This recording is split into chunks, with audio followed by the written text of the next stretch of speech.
सुभद्रा सुदर्शन जीव की जय पुरी श्रीक्षेत्र धाम की जय श्वेत गंगा की जय सची देवी की जय नारायण नरेश की जय हरिदास ठाकुर की जय समवेत भक्तवृंद की निताई गौर प्रेमानंदे ना बसंत डे बासंती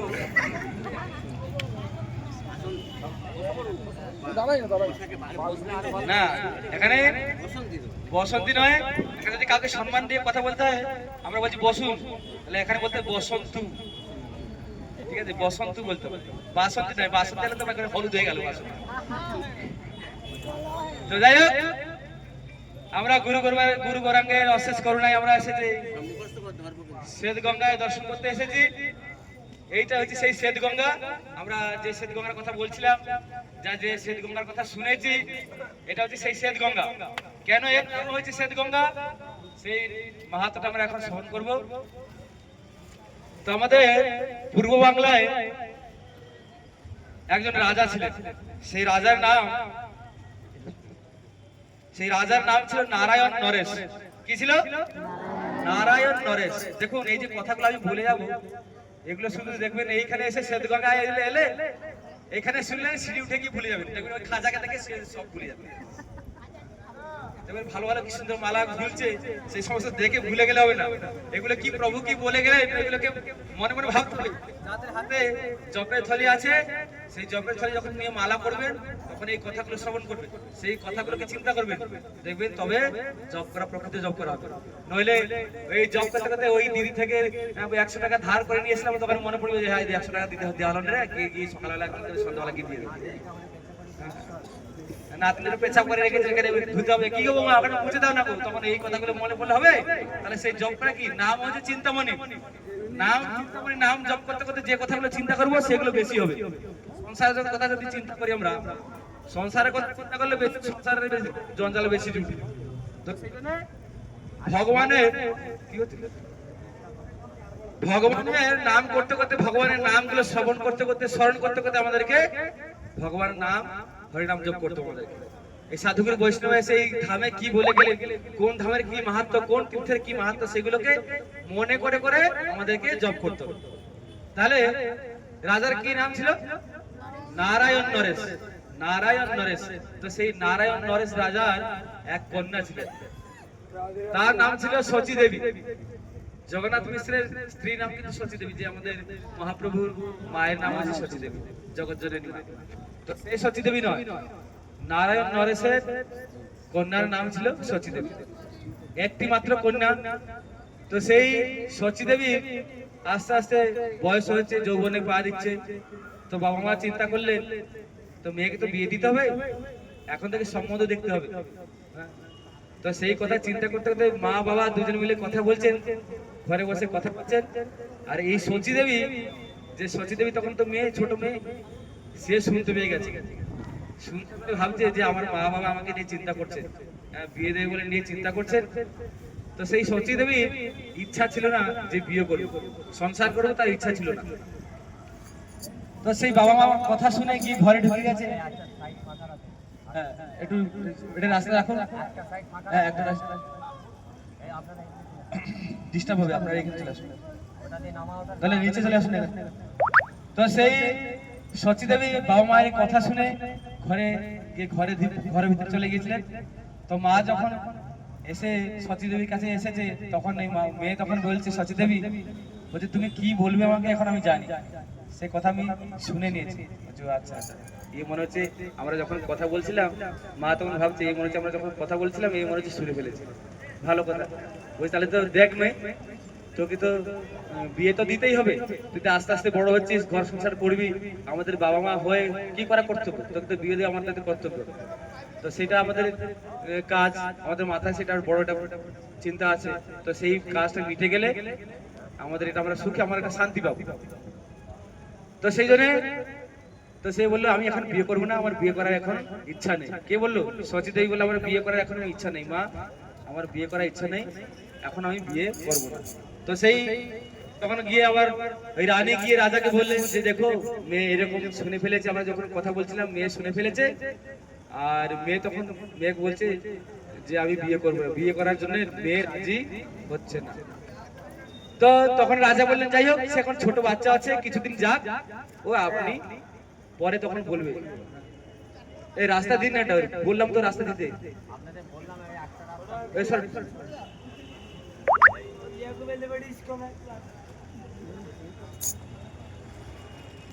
এইদিকে সরে আসুন, এইদিকে সরে আসুন,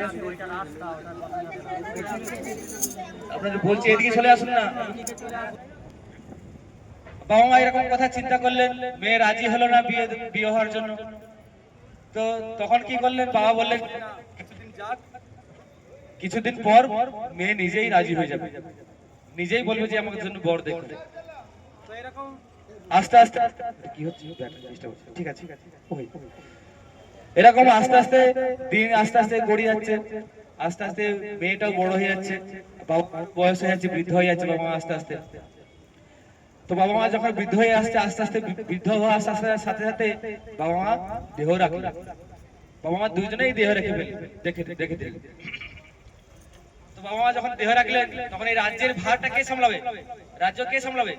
তখন মন্ত্রীরা এসে বললেন, ওই মেয়েকে সতী দেবীকে এসে বললেন যে তোমাকে এখন রাজ্যের দায়িত্ব নিতে হবে। বাবা মা তো চলে গেলেন, তুমি তো রাজার মেয়ে, তোমাকে এই রাজ্যের দায়িত্ব নিতে হবে। তো সেই সতী দেবী কিছুদিন রাজ্য চালালেন, তারপরে তিনি এই রাজ্যের প্রতি তার বিরক্তি ভাব এসে গেল। বিরক্তি ভাবে এসে যাওয়ার পরে তো সেই সতী দেবী মন্ত্রীদের হাতে, বাকি যারা রাজ্যের সেবক ছিল তাদের হাতে রাজ্যের দায়িত্ব দিয়ে, রাজ্যের ভার দিয়ে তিনি কি করলেন, সেই সময় বৃন্দাবনের উদ্দেশ্যে যাত্রা করলেন। কে? সতী দেবী বৃন্দাবন সমস্ত কিছু ছেড়ে ছেড়ে বৃন্দাবনে চলে গেলেন। কিসের জন্য? না সেখান থেকে দীক্ষা শিক্ষা নিয়ে সদ্গুরু চরণে আশ্রয় গ্রহণ করে এবারে হরি ভজনটা শুরু করার জন্য।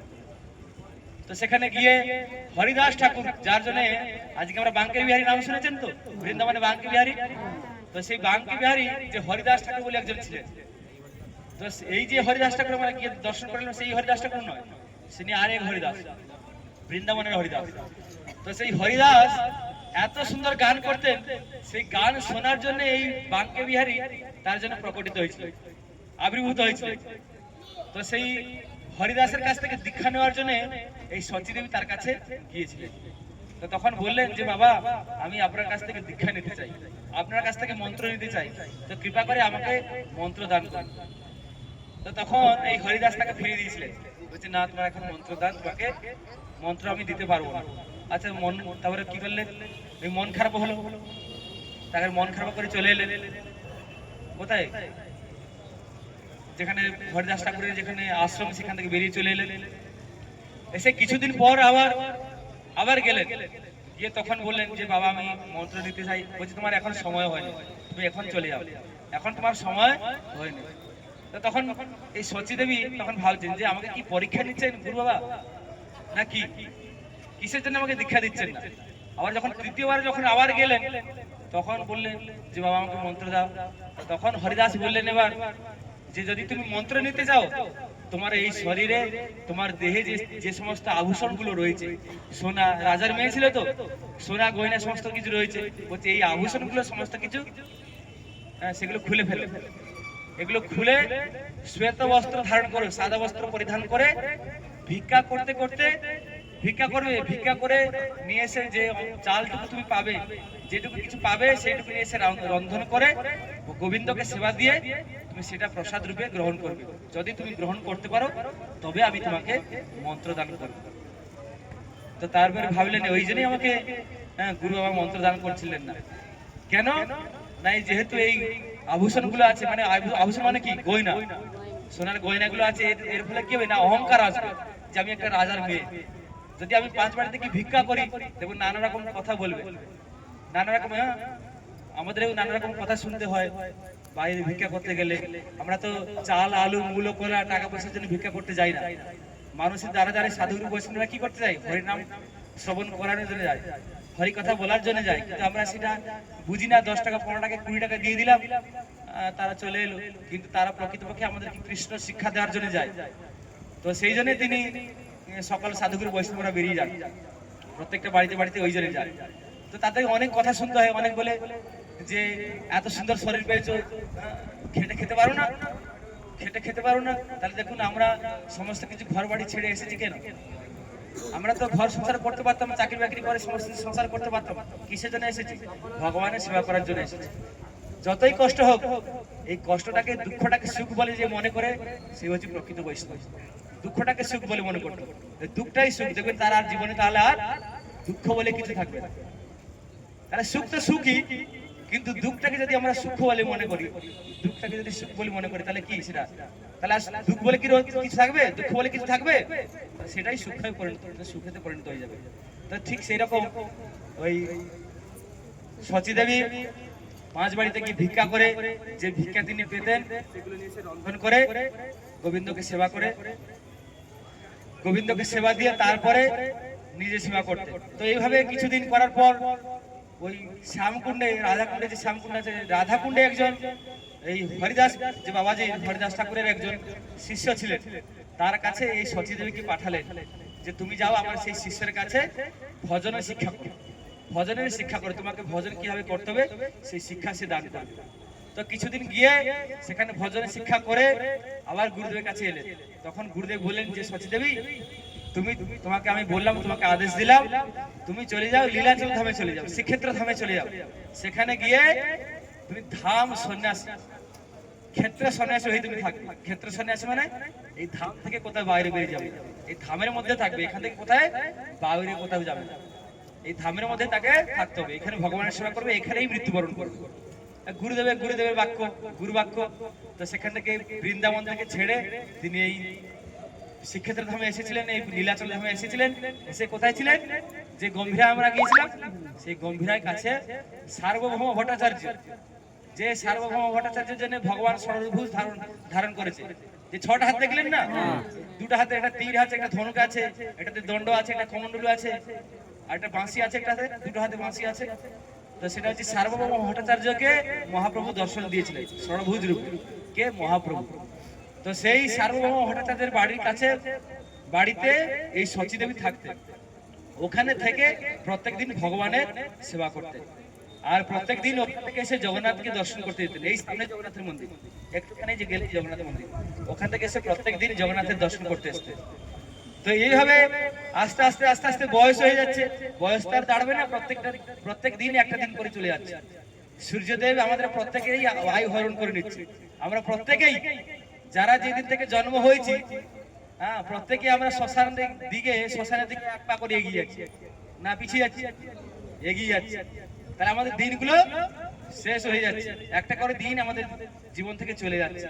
এই সচী দেবী আস্তে আস্তে বয়স হয়ে যাচ্ছে। তো এক সময় গঙ্গাসাগরে কুম্ভ মেলা, সেই সময় হয়েছিল গঙ্গাসাগরে, যে গঙ্গা স্নান হয়, সমস্ত সাধুরা সেই সময় গঙ্গাসাগরে চলে যাচ্ছেন। এখান থেকে পুরী থেকে সকলে গঙ্গাসাগরের উদ্দেশ্যে সকলে যাত্রা করছেন। তো এই সচী দেবীর ইচ্ছা হলো যে আমি যদি একটু গঙ্গাসাগরে যেতে পারতাম, হ্যাঁ, আর তো বয়স হয়ে যাচ্ছে, আর হয়তো দেখতে পারবো না, যেতে পারবো না। এই সময় একটু বল আছে গায়ে, শরীরে একটু বল আছে, শক্তি আছে, এই সময় একটু হেঁটে যেতে পারবো, কিন্তু আর তো এরপরে আর পারবো না। যেমন আপনারা সব চলে এসেছিলেন, খুঁড়িয়ে চলে এসেছিলেন অনেকে, যে আর হয়তো পারবো না, হ্যাঁ, কখন স্ট্রোক হয়ে কখন মারা যাবো, কি কখন কোথায় পড়ে, হ্যাঁ, হাঁটতে গিয়ে পড়ে মরে যাবো, আমরা তো জানি না কখন প্রাণ চলে যাবে। তো সেদিন আমরা সকলে ছুটে এসেছি। তো সচী দেবী সেরকম চিন্তা ভাবনা করে আবার ভাবছে কি, যে গুরুদেব তো আমাকে হয়েছে বলেছিলেন যে তুমি ক্ষেত্র সন্ন্যাস হয়ে থাকবে, ক্ষেত্র থেকে কোথাও বাইরে যাবে না। এদিকে গুরুদেবের আদেশ, আর আরেকদিকে নিজের ইচ্ছা। তো সেই জন্য ওইটা চিন্তা করে দনমন হচ্ছে যে কি করব। তো সেই কথা এসে জগন্নাথকে জানালেন। জগন্নাথ মন্দিরে প্রত্যেক দিন দাঁড়িয়ে দাঁড়িয়ে তিনি ওখানে দর্শন করতেন, গরুড় স্তম্ভ বিছানে, অরুণ স্তম্ভ বিছানে গিয়ে দাঁড়িয়ে দর্শন করেন। তো সেখানে গিয়ে জগন্নাথকে জানালেন যে প্রভু, আমি এরকম আর ইচ্ছা হয়েছে যে আমি যদি একটু গঙ্গাসাগর যেতে পারতাম।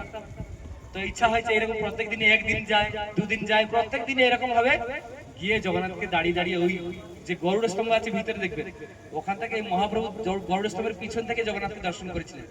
তো সেই গরুড় স্তম্ভের পিছন থেকে সচী দেবী প্রত্যেক দিন গিয়ে প্রভুকে জানাতেন যে প্রভু, আমি যদি একটু যেতে পারতাম। তো একদিন হয়ে গেল, 2 দিন হয়ে গেল, 3 দিন হয়ে গেল, 4 দিন হয়ে গেল। যদি একটা লোক যদি না শুনে, প্রত্যেক দিন আমি যাকে তাকে কি বলছি যে বলো বলো, যদি আমি একটু যেতে পারি, যদি সে যদি কোনো কিছু না বলে, তাহলে কিরকম হবে? রাগ হবে কিনা? তোমার যদি যদি প্রত্যেক আমাকে যদি আমাদেরকে যদি কেউ যদি প্রত্যেক দিন একই কথা জিজ্ঞেস করে, যদি আমরা কোনো সাড়া না করি, কোনো উত্তর না দিই, তাহলে সেই মানুষটা কি হবে? রেগে যাবে তো। তো ঠিক সেরকম সচী দেবী একটু ভগবানের উপরে রেগে গিয়েছিল। রেগে গিয়েছিল মানে কি? ভালোবাসাতে, প্রীতিতে একটু রাগ, ভগবানের উপরে রাগ চলে এসেছিল, একটু অভিমান চলে এসেছিল। যে আমি বারবার এসে তোমাকে জানাচ্ছি আর তুমি আমার কথা শুনছো না। বলছে তোমার তো কান নেই, তুমি শুনবে কি? তোমার তো কান আছে, দেখেছে? তোমার কান নেই, তুমি শুনবে কি? বড় বড় চোখ আছে, ওই চোখে শুধু দেখতে পাও, হ্যাঁ, আর মুখ আছে শুধু খেতে পাও, এরকম হয়। এটা হচ্ছে কি? ভগবানকে দেখবেন যদি কেউ গালি করে, ভগবানকে ভালোবাসা করে যদি কেউ গালি করে, ভগবান বলছেন বেদের স্তুতি থেকেও আমাকে আর ওটা মধুর লাগে। ভগবানকে যে পান্ডা যে বেদের স্তুতি করছে, এই স্তুতিটা ভগবানের কাছে কিছু নয়। যদি ভগবানকে যদি কেউ ভালোবেসে যদি গালি করে না, ভগবানকে চন্দনের মতো লাগে, ঠান্ডা শীতল, ভগবানকে চন্দনের মতো লাগে। ভগবান তাকে আঁকড়ে কোলে নিয়ে যায়। হ্যাঁ, তো ভগবানের সেই সুন্দর দেখবেন হাসছে সবসময়। হ্যাঁ, কি বলবো, ঠোঁটটা কি সুন্দর লাল হয়ে রয়েছে, হাসি অধর সবসময়, মুখটা কি সুন্দর হাসি মুখ রয়েছে, তা সবসময় হাসছে। আপনি গালি দিন, গালাগালি করেন ভগবানকে, সবসময় হাসছে। তো ভগবানকে যদি কেউ ভক্ত গালাগালি করে, ভগবান হাসে, খুব ভালো লাগে তার। তো যাই হোক, সেই সচী দেবী প্রত্যেক দিনই এরকম 4 দিন গিয়ে জানানোর পর তারপরে ভগবান কোনো কথা কোনো উত্তর দেননি। তো তারপরে রেগে গেছিলেন, এইভাবে গালি করছিলেন। তো তারপরে তিনি কি করলেন, বলছে এ তো ভগবান তো বড় বড় চোখ শুধু দেখতে পায়, কান নেই, কান শুনতে পারবে না, বললে শুনতে পারবে না, শুধু চোখে দেখতে পায়। অতএব আমাকে চিঠি লিখতে হবে, চিঠি লিখে দিলে তবে সে শুনতে পাবে। তো তিনি কি করলেন, তবে সে দেখতে পাবে, বড় বড় চোখ আছে তো দেখতে পেয়ে যাবে। তো সেজন্য তিনি কি করলেন, বড় একটা তুলসী পাতা নিলেন, তুলসী পাতাতে কর্পূর দিয়ে চন্দন দিয়ে চিঠি লিখলেন যে আমি এরকম যেতে চাই, যে তুমি তোমার কি আদেশ দাও আমাকে, আমি যাওয়ার জন্য আমাকে আদেশ দাও। তো এরকম চিঠি লিখে বড় একটা তুলসীর মালা তৈরি করে, পাতা দিয়ে তুলসী মালা তৈরি করে মঞ্জরি দিয়ে, ওই যে বড় পাতাটা, যে চিঠিটা মালার মাঝখানে দিয়ে গেঁথে দিয়েছিলেন। তো সেটাকে লকেটের মধ্যে, লকেটের মতো হয়ে গেছে। তো সেইটা জগন্নাথের গলায় নিয়ে পান্ডাকে দিয়েছিল, সেই পান্ডা নিয়ে জগন্নাথের গলায় দিয়েছিল। আরেকটা প্রত্যেকদিন এটা কি প্রথা আছে, একটা প্রত্যেকদিন এটা নিয়ম আছে।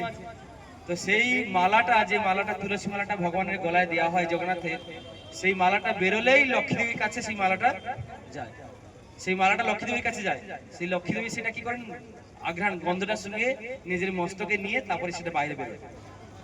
নিজের লক্ষ্মী দেবী কি প্রভুর মালা, তো নিজের স্বামীর মালা, তো সেটা নিয়ে লক্ষ্মী দেবী প্রত্যেকদিন সেটা প্রসাদী মালাটা নিয়ে তিনি মস্তকে ধারণ করেন। কে? লক্ষ্মী দেবী। তো সেই মালাটা সেদিনকে ভগবানকে পরিয়েছিলেন, সেখান থেকে বেরিয়ে মালাটা লক্ষ্মী দেবীর কাছে পান্ডা নিয়ে গিয়েছিলেন। এবারে লক্ষ্মী দেবীর কাছ থেকে সেই মালাটা যখন বেরোচ্ছে, এই আমাদের সচী দেবী সেখানে লক্ষ্মী দেবীর মন্দিরের সামনে গিয়ে দাঁড়িয়ে আছে। লক্ষ্মী দেবীর মন্দির কোথায় জানেন তো? জগন্নাথ মন্দিরের পিছন দিকে, বাঁ দিকে, ঢুকতে ডান দিকে, কিন্তু জগন্নাথের বাঁ দিকে আছে। আমরা ঢুকতে আমাদের বাঁ দিকে হবে, জগন্নাথ মন্দিরের পিছন দিকে, ঠিক আছে? এটা হচ্ছে পশ্চিমে আর উত্তরের কোণে লক্ষ্মী দেবীর মন্দির। সেখানে গিয়ে সামনে দাঁড়িয়ে আছে কে? সচী দেবী। মালাটা বেরোলেই দেখবো যে জগন্নাথ চিঠিটা নিয়েছেন কি না। তো সেই মালাটা বেরোলো, তখন কি করলো, সেই মালার যে মাঝখান থেকে ধরে এক মুঠো করে ছিঁড়ে নিয়েছিল। হ্যাঁ, এক মুঠো তুলসী পাতা ছিঁড়ে নিয়েছিল সচী দেবী। যখন ছিঁড়ে নিয়েছিল, গিয়ে দেখছে কিছুই নেই, সেই পাতাটাই নেই। তার মানে কি, ভগবান তার কথাটা গ্রহণ করেছে। তো দেখছেন মালা, এই পাতাটা নেই। তো সেদিনকে রাত্রিরে ভগবান তাকে স্বপ্নাদেশ দিলেন, হ্যাঁ, যে তুমি আমার ভক্ত হয়ে তুমি এখান থেকে, এই উড়িষ্যা থেকে বাংলায় এতটা দূর হেঁটে হেঁটে, পায়ে হেঁটে হেঁটে গঙ্গার কাছে যাবে না, এটা কোনোদিন আমি করতে দেবো না। তুমি আমার ভক্ত, গঙ্গা তোমার কাছে আসবে, আর তুমি নাকি গঙ্গার কাছে যাবে আমার ভক্ত হয়ে, এটা কোনোদিন হতে দেবো না। গঙ্গা তোমার কাছে আসবে, তোমাকে গঙ্গার কাছে যেতে হবে। তো সেদিনকে এই কথাটা বললেন যে তুমি কাজ করো, কালকে ভোরবেলা দেখবে কাছে তোমার মন্দিরে, তুমি যেখানে থাকো তোমার বাসস্থানের কাছে যে পুষ্করিণী আছে, সেখানে ভোরবেলা চলে যাবে, ব্রহ্ম মুহূর্তে চলে যাবে। দেখবে সেই সময় জোয়ার এসছে গঙ্গাতে, সেই সময় জোয়ার এসছে, আর লক্ষ লক্ষ সাধু কি দেখবে গিয়ে স্নান করছে। আর তুমি সেই সময় গিয়ে ওখানে ডুবে, হ্যাঁ, স্নান করে আসবে। সেখানে গিয়ে ডুবে স্নান করবে। তো এই জায়গাতে এই সেই জায়গা, যে জায়গা ভগবান জগন্নাথ দেব সেই সতী দেবীকে বলেছিলেন, এই সেই জায়গাতে তখন সেই জল পুরো ভর্তি হয়ে গেছিল, সাদা জল পুরো সাদা হয়ে গেছিল। গঙ্গার মধ্যে, গঙ্গা যেমন সাদা জল আসে, একদম সাদা জল হয়ে গেছিল। আর লক্ষ লক্ষ সাধু তখন স্নান করছিল। তখন তো এইসব ঘর বাড়ি ছিল না, এই ঘর বাড়ি ছিল ইদানিং সমস্ত কিছু হয়ে গেছে। তখন মহাপ্রভু যখন এসেছিলেন তখন এই সমস্ত ঘর বাড়ি এত ছিল না। তো এই তখন এই পুষ্করিণীতে এই যে শ্বেত গঙ্গা এখন নাম হয়েছে, কেন শ্বেত গঙ্গা হয়েছে না, জলটা তখন সাদা ছিল বলে শ্বেত, সাদাকে শ্বেত বলা হয়। তো সেই জলটা তখন সাদা হয়ে গেছিল, তো সেই জন্য তার গঙ্গা হয়েছিল। তো গঙ্গা এখানে আবির্ভূত হয়েছিল, সেই জন্য তার নাম হয়েছে শ্বেত গঙ্গা। তো এই গঙ্গাতে, এই শ্বেত গঙ্গায় যদি কেউ প্রত্যেকদিন এসে এখানে স্নান করে, বা বছরে যদি কেউ একবার এসে স্নান করে, তার গঙ্গাসাগর, যে গঙ্গাসাগর আর যেতে হবে না, গঙ্গাসাগর সমান ফল এখানে প্রাপ্ত হবে। আর এখানে যদি কেউ পিণ্ডদান করে, তার পিতৃপুরুষদের যদি উদ্দেশ্যে যদি কেউ পিণ্ডদান করে, তার 8 পুরুষ এখান থেকে পিণ্ডদানের জল পেয়ে উদ্ধার হয়ে যায়। তো সেই মাহাত্ম্য হচ্ছে এখানে গঙ্গার সমান হয়েছে, যে জলটা হচ্ছে গঙ্গার সমান, এটাকে আমরা অভিন্ন গঙ্গা বলে ভাববো। এখানে সাধারণ একটা পুষ্করিণী বলে ভাবলে হবে না। এখানে কেউ জুতো পরে নামবেন না, দূর থেকে পা না ডুবিয়ে দূর থেকে জল নিয়ে মাথায় দেবেন। আমি সকলে মাথায় আমি জল নিয়ে দিয়ে দেবো, আপনারা সকলে মাথাটা নিচু করবেন, আমি সকলের মাথায় জল দিয়ে দেবো। তাহলে সেই সচী দেবীকে ভগবান কি হয় দেখুন কৃপা করলেন। কেন কৃপা করলেন না, গুরুদেবের কাছে দেখুন গুরুদেবের কথাটা মেনেছিল বলে, গুরুদেবের কথা মেনেছিল বলে সেই কৃপা সে ভগবানের কৃপাটা লাভ করতে পারলো। নইলে ভগবানের কৃপা লাভ করা অত সম্ভব নয়, সাধুগুরু বৈষ্ণব ছাড়া ভগবানের কৃপা লাভ করা সম্ভব কখনো নয়। তো সেই জন্য দেখুন গুরুদেবের কথা মেনে বলেছিলেন যে ক্ষেত্র সন্ন্যাস হয়ে তুমি থাকবে। তো গুরুদেবের কথা মেনে ভগবানকে কি জানালেন যে আমি কি করব, তার ভগবান সেই কথা আমাদের তাকে যে কি তোমাকে কি করা কর্তব্য, ভগবান তাকে দেখুন তার নিজের ভক্তের জন্য ভগবান সমস্ত কিছু করে দিতে পারে। ভগবানের নিজের ভক্তের জন্য সমস্ত কিছু করতে পারে, কিন্তু আমাদের শুধু চাই একটু তার প্রতি একটু ভালোবাসা।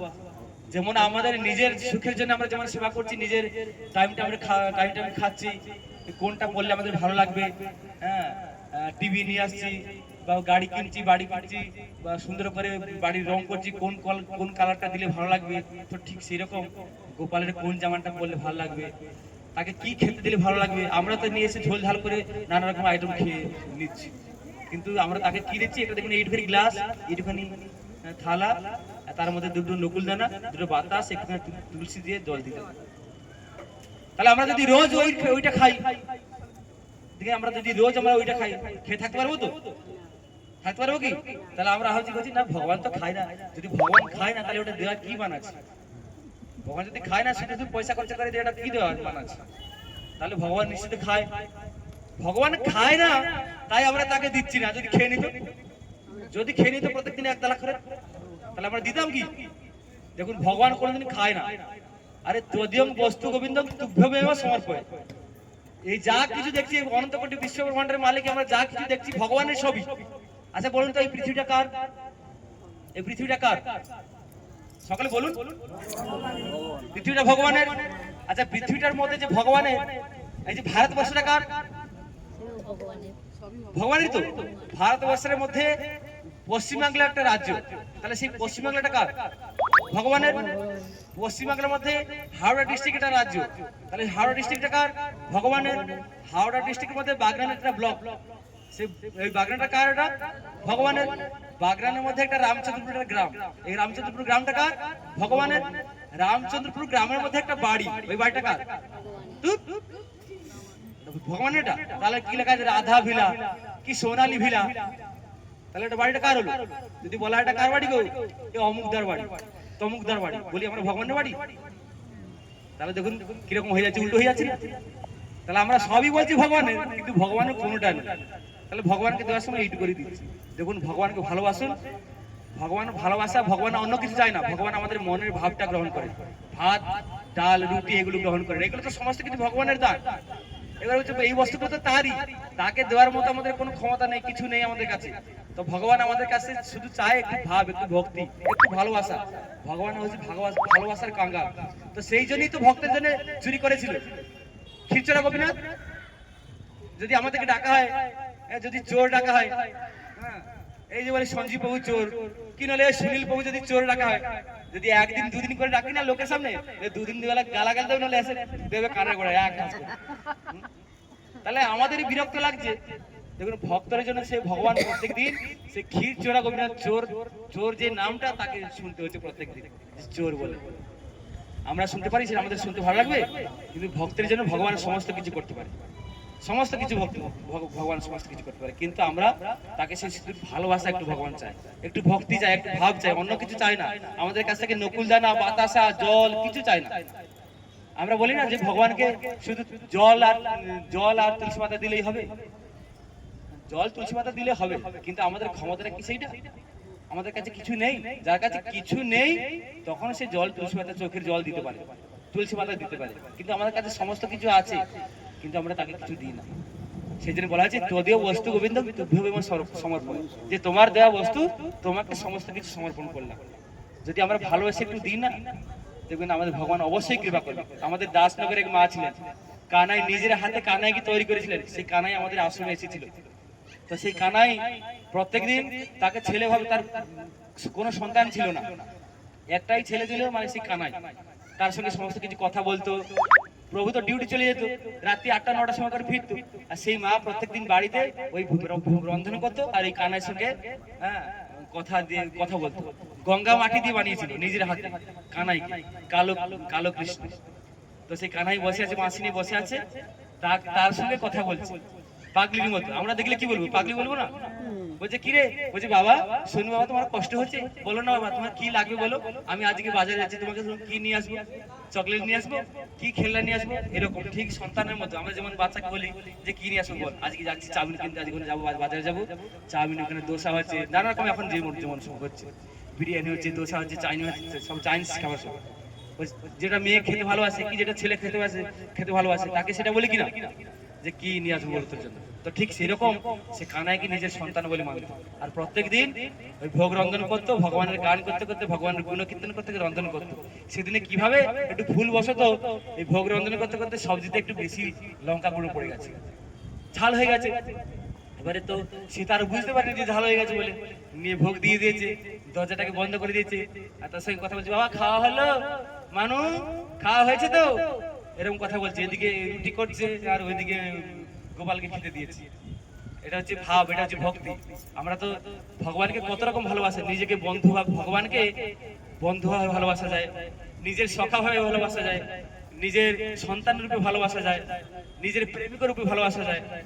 তো ভগবানকে আমরা যেভাবে ভালোবাসবো, যদি নিজের শত্রু বলে মনে করি, সবসময় আমাদের কাছে থাকে শত্রু বলে। এই কংস যে এই জন্য চলে এলো, এই জন্য জল দেখছে কৃষ্ণ, হ্যাঁ এটা গায়ে উত্তর এটা নিচে দেখছে কৃষ্ণ, যেখানে খাটে শুনছে খাটের মধ্যে কৃষ্ণ, মানে শত্রু রূপে ভেবেছিল তো কৃষ্ণকে, যেখানে দেখছে শুধু কৃষ্ণ, যেখানে দেখছে শুধু কৃষ্ণ, এই জন্য চলে এলো মারবে বলে।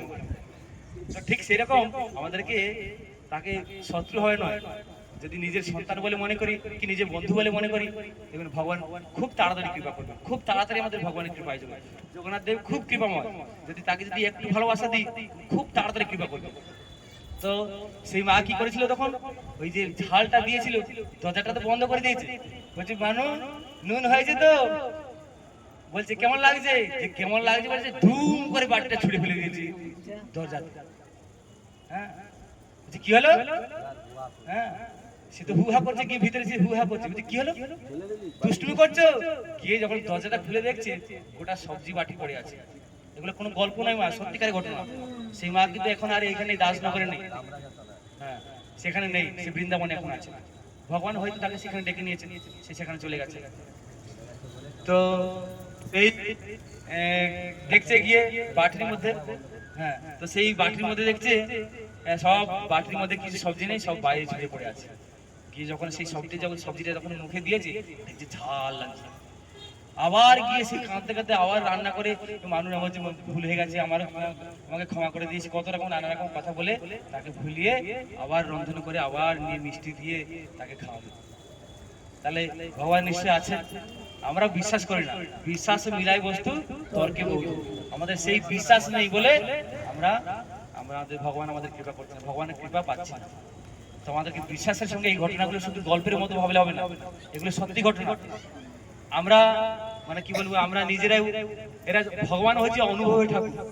দেখবেন অনুভব মানে কি, চিন্তা করবেন, শুয়ে শুয়ে রাত্রে চিন্তা করবেন ভগবান কথা, যখন শুতে যাচ্ছেন সেই কথাগুলো চিন্তা করবেন যে কালকে সকালে কালকে স্কুল যাবো নাকি মেয়েকে স্কুল নিয়ে যাবো, কি না ওখানে মিটিং আছে, না ওই দিদির বাড়িতে যেতে হবে, কি ওখানে ইয়ের সঙ্গে সঙ্গে সঙ্গে সমিতির সঙ্গে মিশেছি সেখানে গিয়ে টাকা দিতে হবে। এই সমস্ত কথা চিন্তা করে শুলে হবে না, ভগবানের কথা একটু রাত্রির শেষে যখন শুতে যাবেন ভগবানের কথা একটু চিন্তা করে শুনে, ভগবানকে নিয়ে একটু ভেবে শুনে, ঠিক আছে? তো এই দেখবেন ভগবান অবশ্যই আমাদেরকে কৃপা করবে। হ্যাঁ, তো এরকম অনেক ঘটনা রয়েছে, অনেক ঘটনা রয়েছে এখানে। ভগবান জগন্নাথ দেব অনেক কৃপাময়, তার অনেক রয়েছে কাহিনী রয়েছে, অনেক ঘটনা রয়েছে, সেগুলো আমরা জানি না। যদি অন্য সময় সময় হয় অবশ্যই আমি বলবো। অনেক ঘটনা রয়েছে পুরীতে, এত কথা রয়েছে না, আপনারা যদি এখন বসি, এখন দিন রাত 24 ঘন্টা যদি হয়ে যায় বললেন শেষ হবে। ঠিক আছে, ভগবান যাই হোক কৃপা করে আপনাদের মাথায় দেবো, আমি মস্তকে দেবো। তো এই জল নিয়ে আমরা এখান থেকে আবার প্রত্যাবর্তন করব, আবার কালকের জন্য আমরা সকলে গিয়ে আজকে প্রস্তুতি নেবো। ঠিক আছে, অবশ্যই এগুলো জানবেন, অবশ্যই জানবেন। এগুলোকে পরে জিজ্ঞেস করে, মানে একা একা জিজ্ঞেস করতে যে ওইটা কেন হয়েছিল, যদি সবাইকে একা করে জিজ্ঞেস করেন, আমার ওইটা মূল উদ্দেশ্য নেই। আমরা এই শ্বেত গঙ্গাটা কিসে, ঠিক আছে, এগুলো অবশ্যই জানার কর্তব্য। যাই হোক, সকালে আমরা জানতাম না, আজকে জানলাম। এই ধামের অনেক মাহাত্ম্য আছে, প্রত্যেকটা ধূলিকণার মধ্যে মাহাত্ম্য লুকিয়ে রয়েছে এই ধামের ধূলিকণার মধ্যে, ঠিক আছে? তো যাই হোক, এখানে আমরা সকালে এসেছি গুরু গৌরাঙ্গের অপার করোনায় আমরা এখানে এসে উপস্থিত হয়েছি। সকলের মাথায় আমি এখন জল দেবো। হ্যাঁ, সকালে এখানে এই শ্বেত গঙ্গাকে সকলে প্রণাম করবে, ঠিক আছে? হরে কৃষ্ণ। তারা বলে তো আমরা নাম শুনি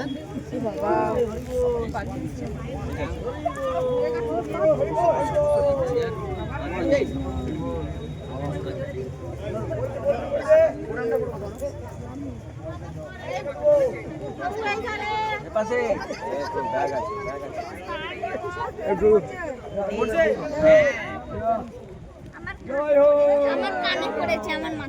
জয় শ্বেত গঙ্গা কি জয়, সুবর্ণ প্রভু কি, নিতাই গৌর প্রেমানন্দে, হরি হরি বল, হরি বল।